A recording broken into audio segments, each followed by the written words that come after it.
भाई डॉक्टर साहब, और लड़की कौन बिया? मुखिया जी, लड़की हमके गंभीर हालत में नदी के किनारे मिला और पेशा से ऑर्केस्ट्रा वाली बिया।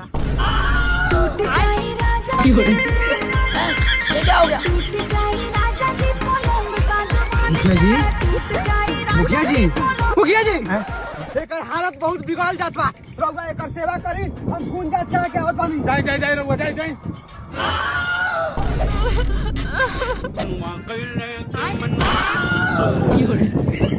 मुखिया जी एकरा के हम शारीरिक गर्मी देखे एकर जान बचे नहीं डॉक्टर साहब। जाते हर बहन चुरो गोइला लाड़ के दखी। का बोल मुखिया जी? अरे एकरा 8 से धैले बा 8 से